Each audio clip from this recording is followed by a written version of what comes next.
And I use data to find those stories. And that's what makes data so cool. So I hope if anyone else is, intimidated or nervous about data, it's really awesome. It's another tool in your toolbox as a journalist. So to kind of jump right in, when I talk about data, I'm talking about a spreadsheet, Microsoft Excel, Google Sheets, and basically data is really great at, it captures a moment in time and it helps you see patterns or trends or anomalies and find interesting stories. One thing I have always done for years and years is every time when I'm a beat reporter and I'm covering a public body, like a school district, or the city of Orlando, or the Orlando Police Department, or Valencia College and UCF, I'm covering a public agency where all the employees are paid with our taxpayer dollars, I can get all their personnel data. So every year I would request their data. I would ask for it in Excel, and I would ask for a big spreadsheet. And I would say, I want people's names. I want to know their salary. I want to know their race. Are they Black, white, Hispanic, their gender, their date of birth, so I know how old they are. And in that, I can really play around with the data when I get it back and ask questions and find interesting things. Here's a spreadsheet here's a snapshot of what that might look like. Okay, I'm going to try to jump in. I hope this works. Can you see this, everybody? So this is what I'm talking about. It's a Excel spreadsheet, and this is from UCF. I pulled this from the internet. And let's see what's really cool with Excel, it kind of does the math for you. I'm going to sort. I want to know who's paid. Oh, it looks like it already. I sorted the salaries, so I can see who's paid the most. This woman who happens to be, it says a professor, but she happens to be the medical school director of UCF. She makes $800,000. Oh no, Zoe, no. Sorry, everybody. I have a barking dog. Zoe, no. So you can see the top professor paid $871,000. And what's really cool, you can kind of play around, highlight it. I want to know how many professors make over $300,000 at UCF. It's highlighted. 30. So, there's if I were a reporter, I might want to write a story. How many professors at UCF are making over 300,000? And you know what I would do? I would request the same data from 5 years ago. So I have a kind of a basis of comparison.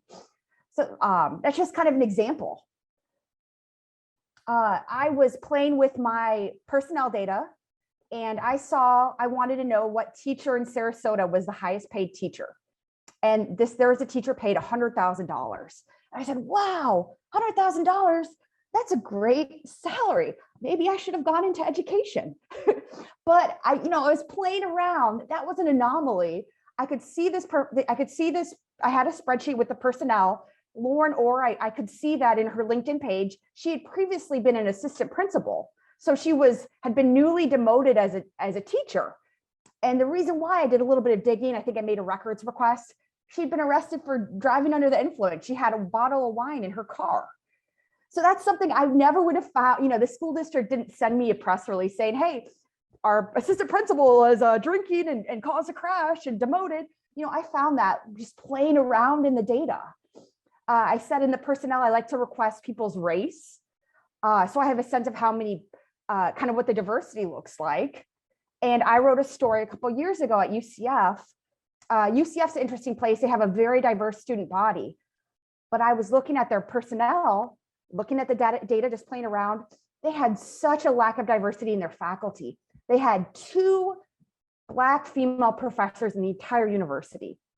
So you could, if you're UCF, you're a very diverse student body, but when those students go into a classroom, they're getting taught by white professors. And then those white professors are getting promoted to administration. So the leadership at UCF is also extremely white.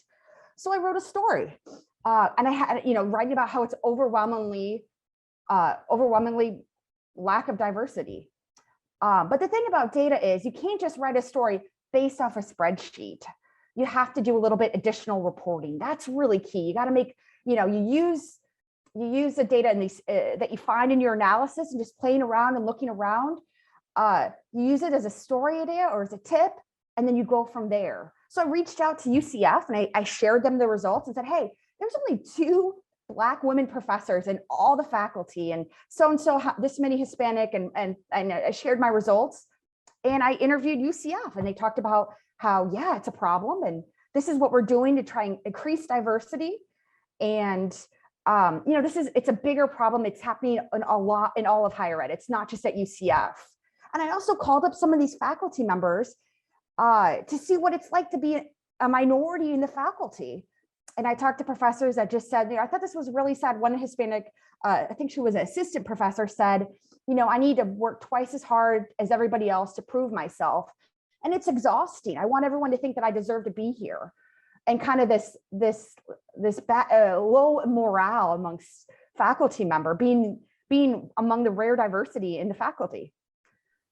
Gabrielle, can I interrupt you for just 1 second, ask Sure. a question, or actually make a comment? You said something, and you said you called them. And I am seeing with my students who are writing their very first story that they are very reluctant to use the telephone to call people. And they want to email, and they want to do that passive kind of communication. And it's longer, and it doesn't necessarily work as well. Can you talk about the importance of the telephone when you are working as a reporter, just for a second? Definitely. I mean, I might send an email to introduce myself, because you never, when you're writing a story, especially when it's a kind of more of an issue story or feature story, I don't want to scare anybody, but I'd email them and introduce myself and say what I'm working on, and I'd like to talk with you more, so they have a heads up.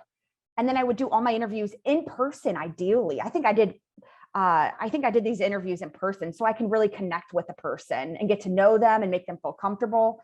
And then as a phone, if they won't meet me in person, then I would do a phone interview. I never want to do interviews by email. It's robotic. It's, we can't have a discussion or conversation or have follow-up questions. Does that help? Yes, thank you very much. I know, like, when you're a new journalist, and I'm sorry I'm hijacking your presentation for just a second, but it is hard because it's hard to call people on the phone nowadays or meet them, especially after COVID. But it's just so essential when you're going to be a reporter and digging around, and even in business, you have to talk to people. Yeah, and I know that can be intimidating, but it is necessary. Yeah, I mean, you're telling stories. You want to get to know the people you're writing about. You don't want to half-ass it and do an email interview. You want to build a connection with people. Thank you. Sorry. Yeah. So I was playing around with the personnel data, sorting on my spreadsheet, and I could see there was a professor at Valencia who was almost 84, almost 85 years old. And I said, I wonder if there's a story there. So I reached out to him, and he let me shadow his class. He has a projector in that picture that's like archaic. He doesn't, this sweet old man, he doesn't use email. He has his students call him on the phone. Speaking of the phone, this was a couple years ago. I wonder if he's still teaching. I don't know. But, it was just kind of this professor, like, really cared about his students and did things in his own kind of old school way. And I thought this was really cool. He was the oldest professor by far, and I wrote a feature about him. So there's just kind of another example of, pulling stories from the data and just being curious. I covered Disney for the last 4 years, and everybody respond in the chat. I have a question. My story idea was I wanted to write about which ride breaks down the most at Disney World. Please respond in the chat. Do you think Disney was helpful in answering my question?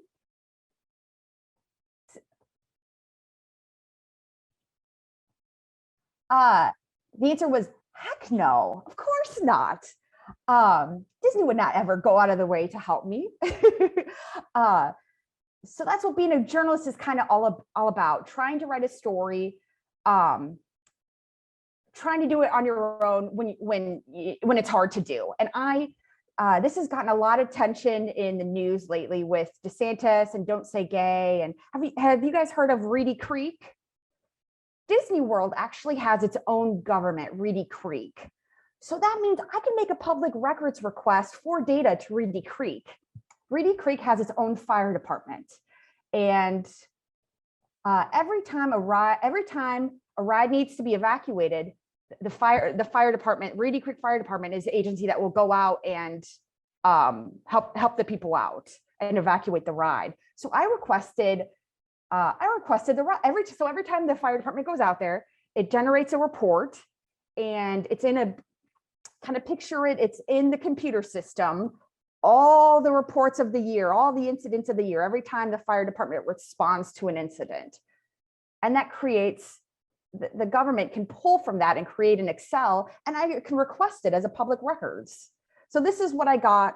I was writing this story in 2016, trying to figure out, I might not be able to figure out which ride breaks down the most, but I can figure out which ride gets evacuated the most by the fire department.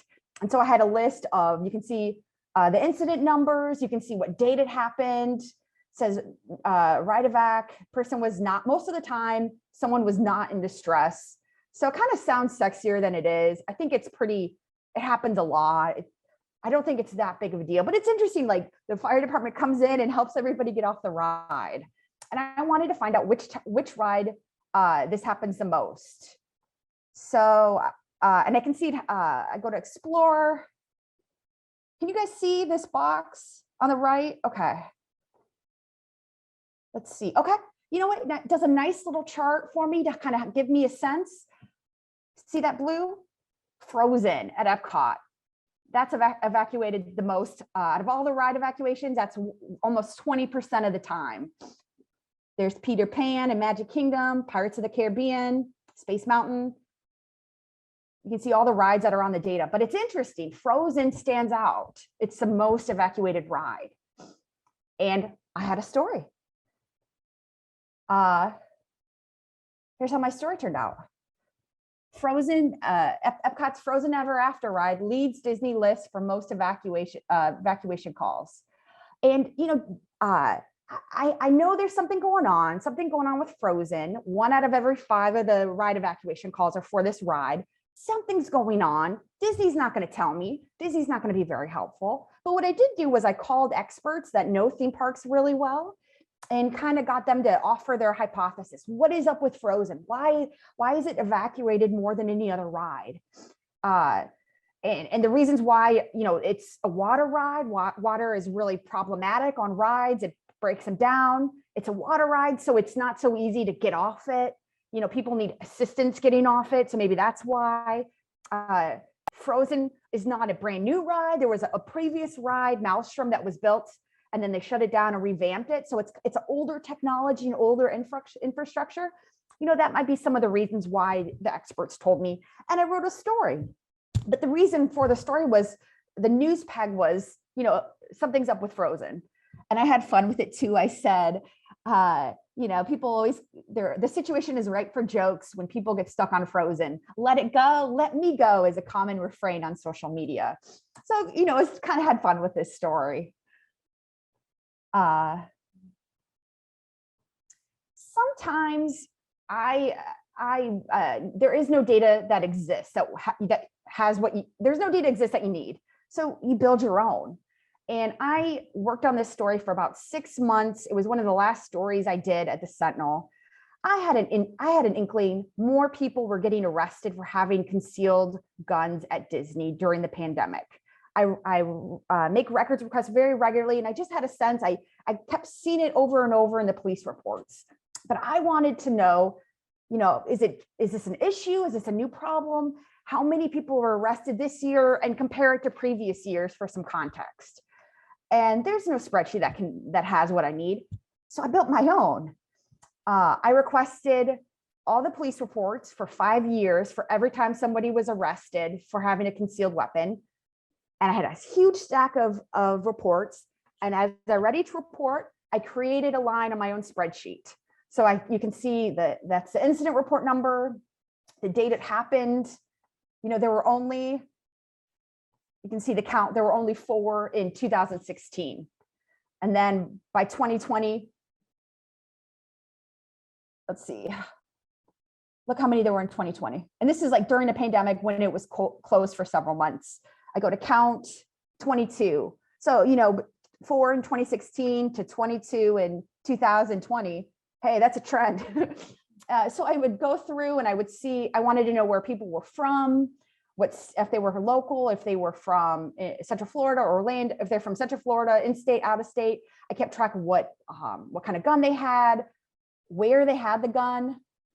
Let's see, you can do, and I did this because it helped me with my reporting. I'm trying to figure out what the story is. Most people had it, 25% of the people that got arrested for having a gun in Disney had it in their backpack. 15% had it in their waist. Yikes. You know, and I went through each police report and did it myself and tried to keep track of the age. What's the average age? So you can do the minimum person, the minimum age, somebody arrested 21, the oldest 66. The average age of someone arrested with a gun at Disney, 35. I don't know, it's just kind of interesting. And then I kept track of, you know, were they charged? If I knew what happened to them, I wrote little interesting incidents. I wrote little details from the police report so I could kind of keep track of it. And this really helped me in my reporting and figuring out, is there a trend? What's going on? What's the story? And I built this myself. And here's how the story turned out. Armed at Disney World, more tourists are caught with concealed guns during the pandemic. Had a really cool video explaining it. And I was really proud of this story.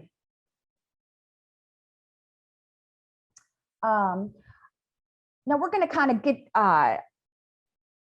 here. This story idea came about when I was at youth covering UCF and I got a parking ticket. I was going to a government meeting and I got a freaking parking ticket. I think it was like $100. My first thought was, how can I expense this so the Sentinel pays for it? My second thought was, wow, I bet UCF makes a lot of money off parking tickets. It's one of the biggest schools in the country. I bet it makes a crap ton of money. I don't know if I could get crap ton in a story, but I bet it's a lot of money. So I made a records request and I said, I made a data request. I said, I want all the parking ticket information in an Excel. Because every time, think of every time the police go or the UCF parking go and they write a ticket, it generates a report and that's in their computer system and they can keep track of it. You know, it's something they measure. And if it's something they measure, they can pull it out and send it in Excel to me. So this is what I actually got. And I'm going to put this in the chat. You guys can play around with it and look at it too. Where'd the chat go? Oh, here it is. So, let's see. And am I doing okay on time? This was my last story I'm talking about. Is that okay? Am I doing okay? So, all right. So here is, let's see. Yeah, so this is what I got for my story. I got a copy of every parking ticket UCF wrote in 2016. And it's an easy way to figure out. I just highlight it. Let's see how many. These are the fines. You can see what day the ticket was written, where, what kind of car, how much the ticket was. Can you see the sum? It's all this numbers highlighted. The sum, 1.2, almost $1.3 million in that year. They wrote almost 43,000 tickets. That's a count of how many individual tickets. You can see the max, $250, the minimum, the smallest amount, $5, average ticket, $30. Let's do some, when I was writing this story, one question I had was, all right, what day did they give out the most parking tickets? So we'll just kind of play around. I'm going to create I'm intimidated by 42,000 tickets. That's overwhelming on this spreadsheet. So I'm going to take the citation day. I'm going to just copy and paste it. And that's what's cool about data is you kind of got to play around with it. Like, don't be scared. Oh, that's not what I wanted. Let's see. Sorry, guys, I have an old Mac, so it's just really slow. All right, let's see if I can get this to work. Copy. So I'm going to try and copy the date.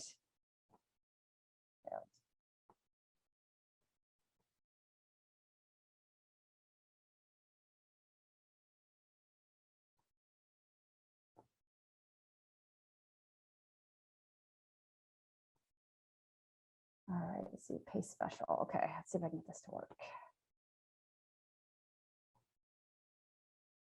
Okay, so there are all the dates. I want to know which date had the most tickets. So I'm going to take the fines, all $1.3 million of fines, copy and paste it. So it's a little bit easier to work with.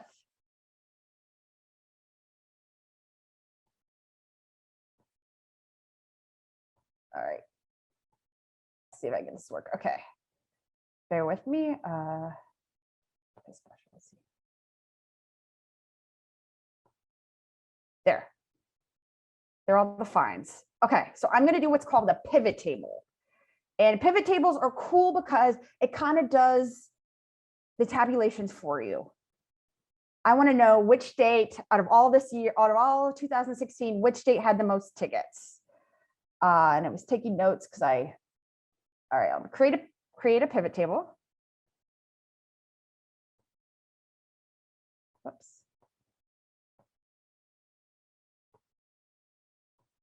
Oh, come on. Let's see. Patient date, okay.